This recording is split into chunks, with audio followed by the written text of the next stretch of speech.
you? Okay, so ring light don't set. Background don't sing again. So make we start. Okay, guys. So welcome to this episode brought to you by Attribution. If you are just dropping by, thank you for your support. And if you are a new subscriber, we want to please encourage you to subscribe. Of course, we give very useful information.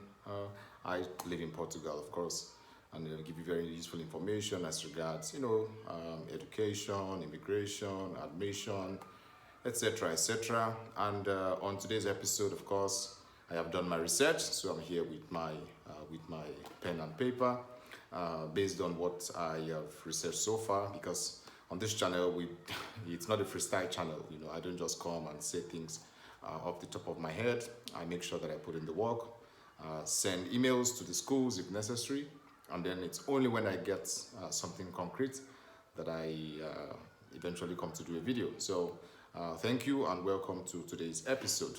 So first of all, my name is Chuku Edo, and I'm a resident of Portugal for like 5 years now, just yesterday.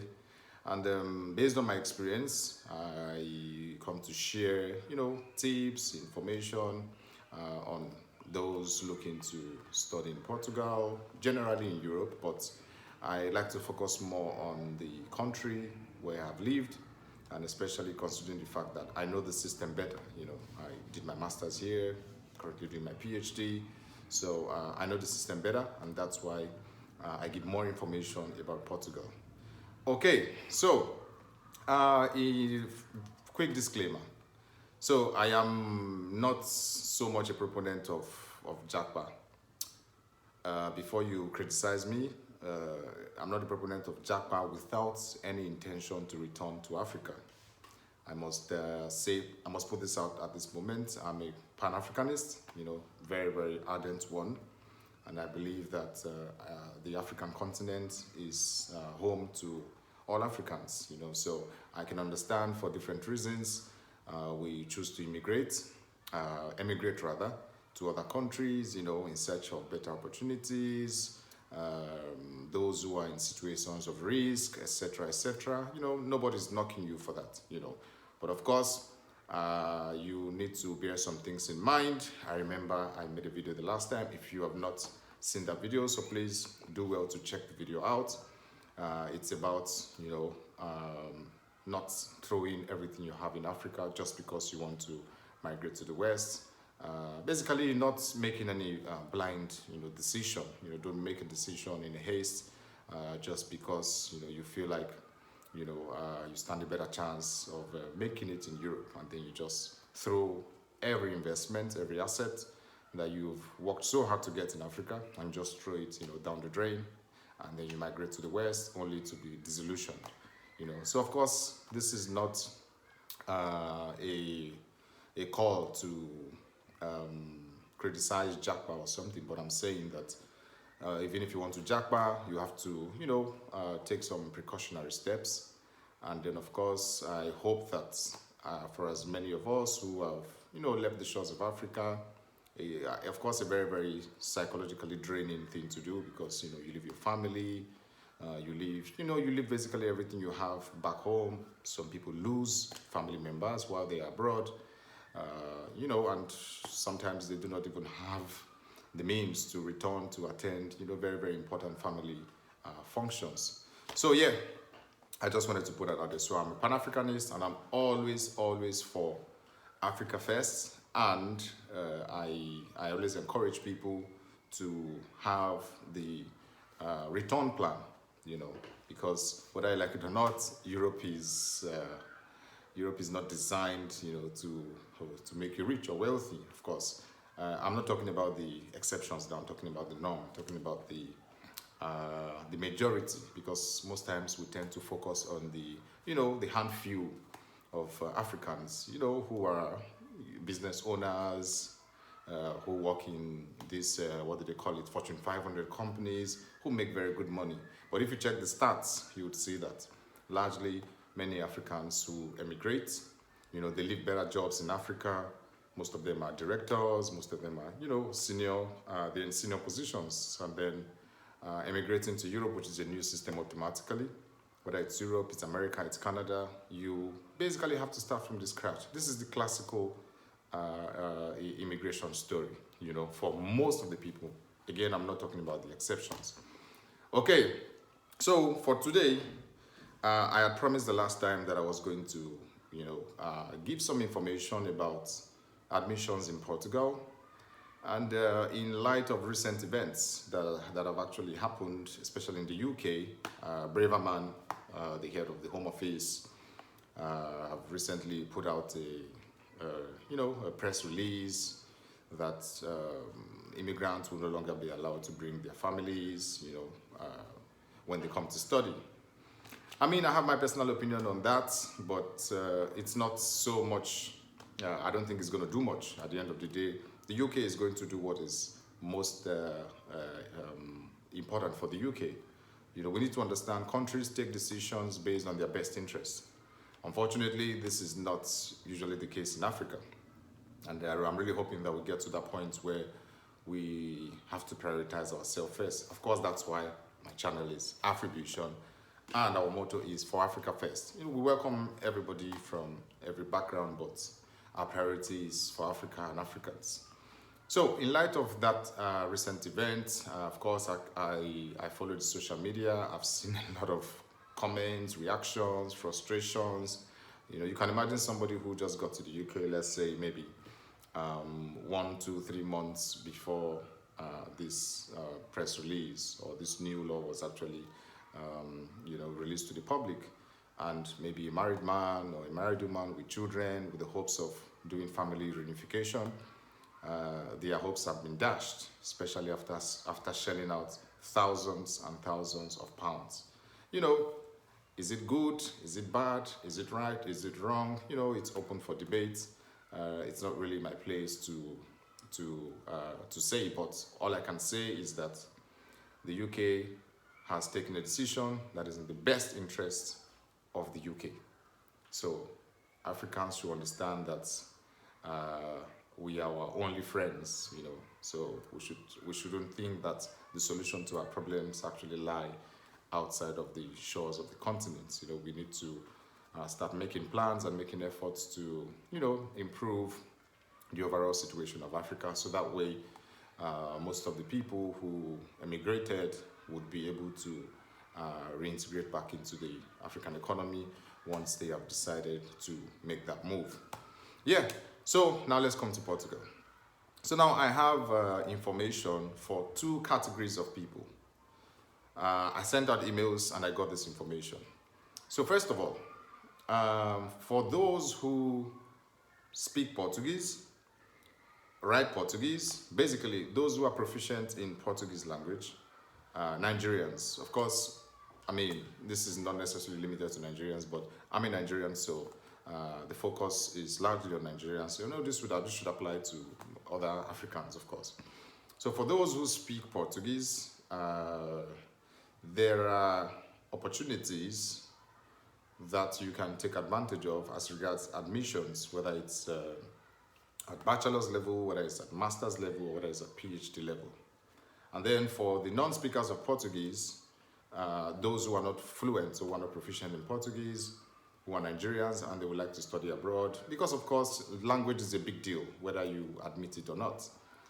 So against this background, I have something for these 2 categories of people. So of course, I have my paper here, I have everything here jotted down. So first of all, for the first category, we must admit that the world today is gradually moving towards what you can do rather than the qualifications you have. I was having this discussion with a friend of mine whose 2 daughters are in the UK, of course. He sponsored their masters, very, very good friend of mine. And we're having a discussion. We had a very hard discussion, and we came to, there was a consensus, which is the fact that, I mean, yes, you might have your money and things like that, but you should always ask yourself, whenever you want to pay that 13,000, 14,000, 15,000 pounds to the UK economy, is it really worth it, especially considering the course that you are about to go and do? For example, I have friends, of course, I'm not bashing anybody, but I'm just saying for those who are yet to make this move, we should always have a deep reflection. Somebody leaves Nigeria to go to study English literature, for example, in the UK, or they go to study English language, and they are paying £15,000, just like somebody who is going to study computer science, or somebody who is going to study data analysis, or somebody who is going to study statistics and data. Now you begin to compare both English literature, data analysis, or data science, or computer science. The demand for these other qualifications is way, way higher, especially with the advent of,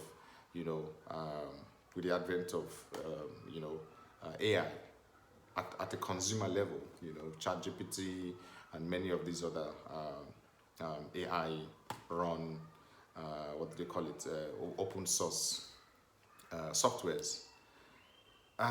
We were just discussing it because education is an investment, whether you accept or not, it's an investment.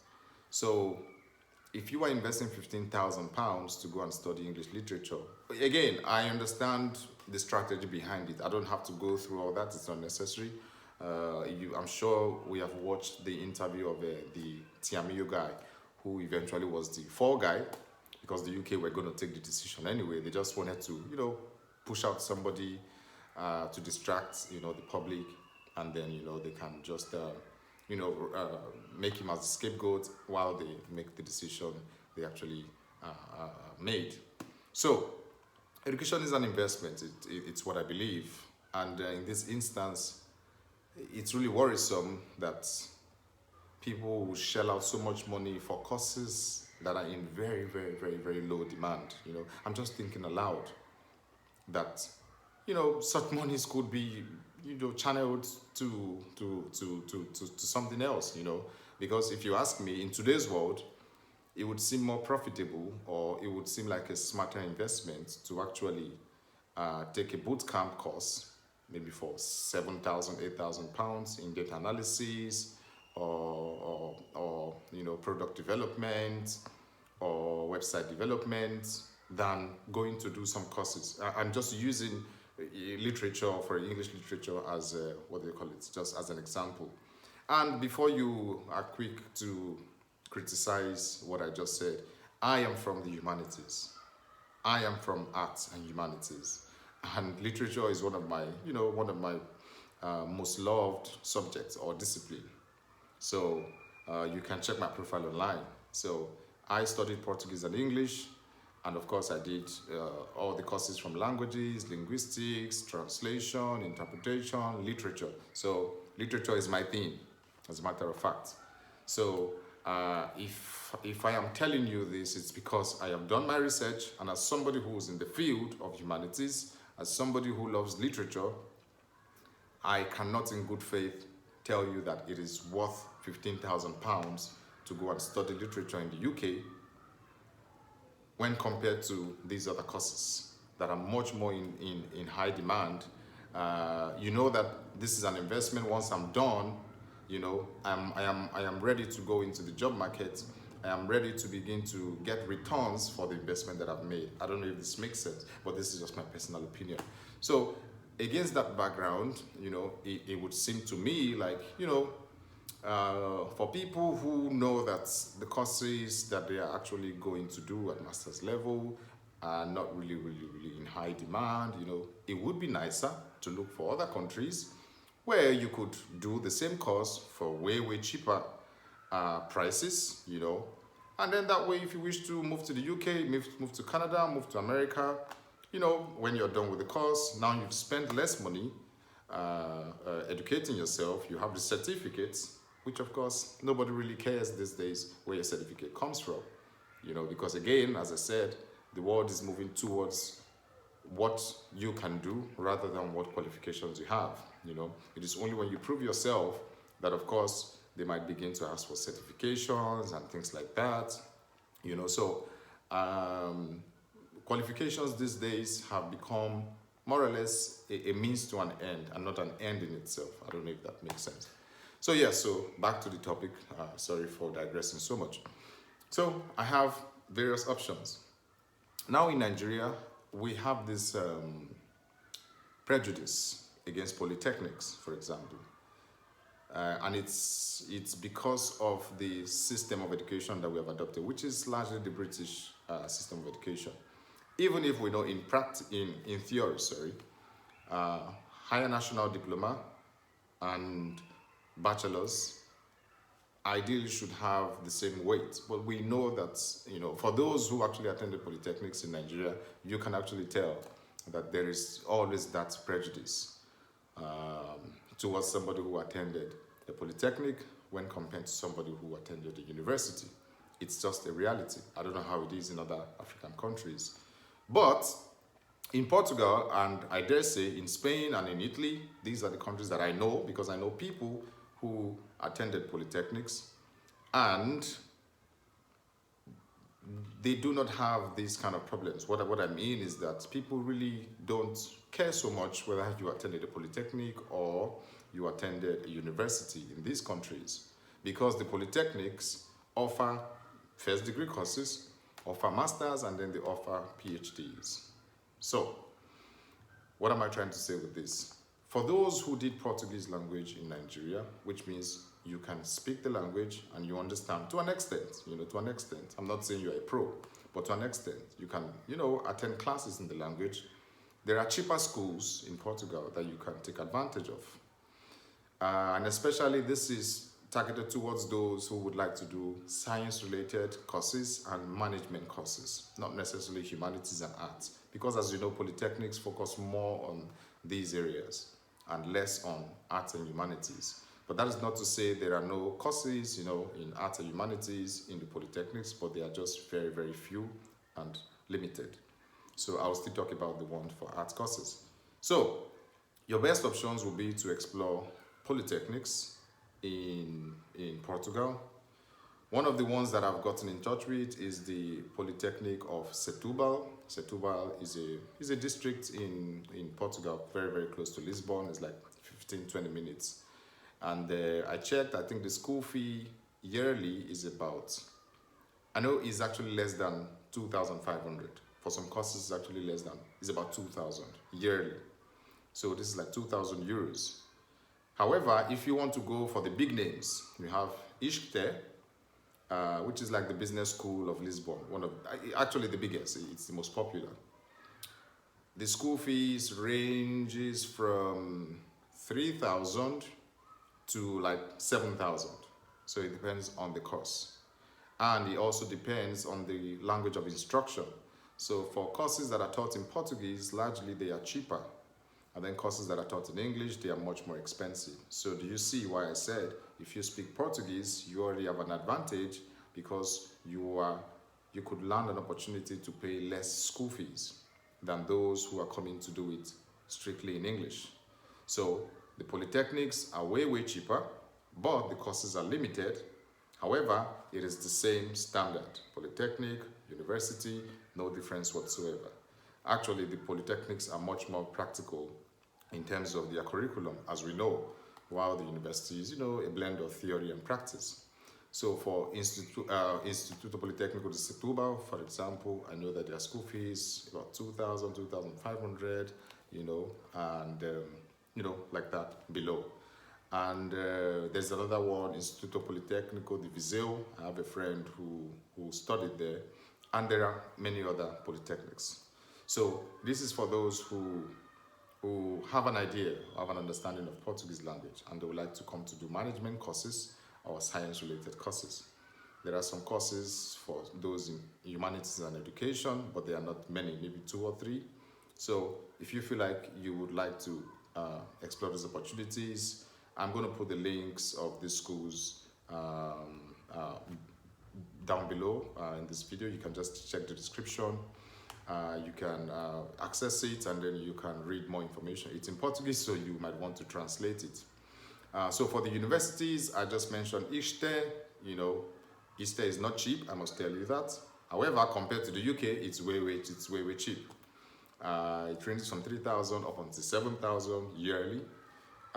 Courses like economics, quite expensive, maybe 3,500, 5,000, 7,000. I think it should be around that range. International studies should be about 3,500 yearly. You have Masters in Business Administration. First year should be like 5,000 if I'm not mistaken, but I'm going to put the link below. And then you have another school that is called ISEG, which is Lisbon School of Economics and Management, if I'm not mistaken. It is also not cheap, so it's at the level of ISTE. And the school fees ranges from maybe 3,000, 3,500, up to like 5,000, 6,000, 7,000 yearly. And they have English taught courses, and they also have Portuguese taught courses. Again, if you are fluent in Portuguese, whether it's at intermediate level, it would be a benefit to you because you are likely to pay lesser if you attend the courses in Portuguese than attending it in English. It's obvious, come on. It's English courses are much more expensive. However, if you take advantage of the polytechnics, you are likely to pay way, way, way, way lesser. The only caveat is that the courses are taught in Portuguese language. So that's that about that. Now, for those who do not speak Portuguese at all, what that means is that you are stuck with the schools that offer courses only in English language. So amongst them you have ISTE, again, I'm going to put the link below, and then you have ISEG, and then you also have Universidade Europeia. I am actually still checking for some other universities to see if they offer courses in English. Of course, I know of other universities that are outside of Lisbon, but this information I'm giving you are universities or institutions that are within Lisbon. You have the University of Algarve, they have English taught courses. You have Universidade de Coimbra, you have Universidade de Beira Interior. You have many of these universities, but I'm talking about Lisbon, because that is my city, so I'm restricting or I'm limiting the information that I'm gathering to Lisbon, because of course I know most people would like to come to the capital to study, but you have also Universidade de Porto, and many other universities alike. So for arts and humanities students, for example, you have Faculdade de Letras, that is my alma mater, and for those who don't speak Portuguese, and you are a student of the arts and humanities, and you want to attend courses in arts and humanities, and you don't speak Portuguese, there are courses, of course, that can be done in English. For example, at University of Lisbon, you have a course called English and American Studies, you also have linguistics, but linguistics is taught in Portuguese. It's a blend of both. And then for you have Universidade de Porto, obviously. Then you also have Universidade Nova de Lisboa, which is the new Lisbon University. They have a Department of English, and then they have, of course, some other courses that are taught in English in the humanities. And then they also have Nova MS. Nova MS is similar to ISTE and the ISEG one. Their school fees are actually quite reasonable, and some courses are taught in English. I forgot to mention that one, very, very important. I'm going to put all the link in the description below. And for those who now speak Portuguese and they are art and humanities students, you can take advantage of almost all the courses in Faculdade de Letras, which is Faculty of Letters of the University of Lisbon. You can take advantage of courses in Faculdade de Ciências Sociais Humanas, which is FCSCH of Universidade Nova de Lisboa, which is the new Lisbon University. They have many courses. This is for those who speak Portuguese. Maybe you have a first degree in Portuguese from LASU, from Obafemi Awolowo University, or from Ghana, from Ivory Coast, from Togo, from Benin, wherever you are, you can take advantage of these courses. And of course, if you speak Portuguese, you can also take advantage of the courses in the polytechnics, but they are limited but you actually have them available. Let me see if I have any other information here. Okay, so I think I've covered most of the things I have here. Yes, I don't want to overstretch this video. I just wanted to give you guys that update and to let you understand that if you speak Portuguese, it's already beneficial to you, especially if you're coming to do management and science courses in Portugal. It is way cheaper when compared to the other European counterparts, especially the UK. And of course, they let you bring your families, obviously. They let you bring your families through family reunification. And maybe I'll just touch a little bit about how it works. So when you come to study in Portugal, provided you come with a visa, from the day you step your feet in Portugal, it begins to count towards your citizenship. So if you stay in Portugal for 5 years, you have a right to request or to seek the citizenship. Then for those who get married within 3 years, you're eligible for applying for citizenship. But if you are not married, then it has to be 5 years. This is something that I am going to explore in another video. My focus is not so much on the citizenship issue, but on those who wish to explore other options in Europe that are quite affordable and reasonable, and that actually allow people to come with their families. Portugal is one of those countries that that is just there, good weather, good people, I must say, and quite friendly immigration policies. So I'm not going to overstretch this video. As I said, if you wish to seek more information, clarification, you can please put your comments below, or you can follow me on Instagram at Pocket Amigo, or you can follow on Facebook at Afribution TV. We also have the Afribution TV channel on Instagram, so you can reach me through any of those medium, ask your questions, and promise you I'm going to answer as soon as I am available. And then last information, very important. The desperation of Nigerians make them very susceptible to being scammed.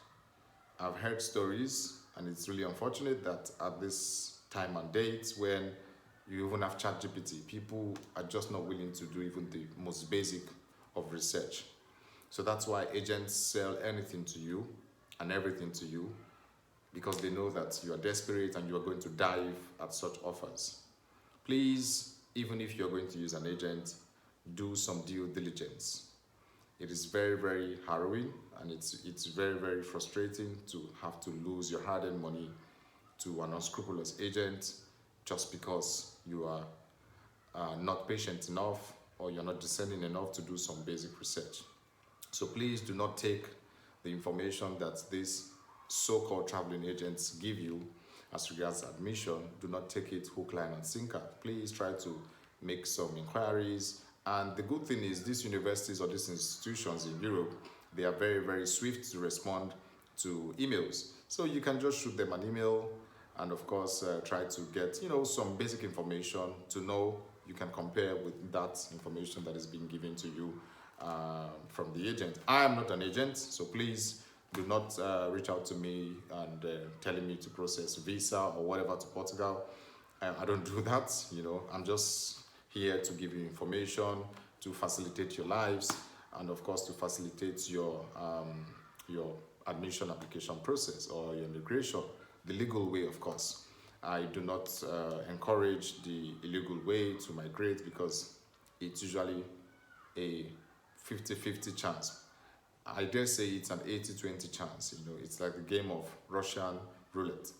So I always encourage you, if you want to come through work or come through study, but it's easier to come through study. So I think I'm going to leave it at that. Once again, thank you for dropping by, and please follow us on our YouTube channel, and you can find us on Facebook at Afribution TV, on Instagram. My personal account is Pocket Amigo, or the page account is Afribution TV on Instagram as well. And please share this video, and bye for now until I catch you on the very next one. Thank you and peace. Who you?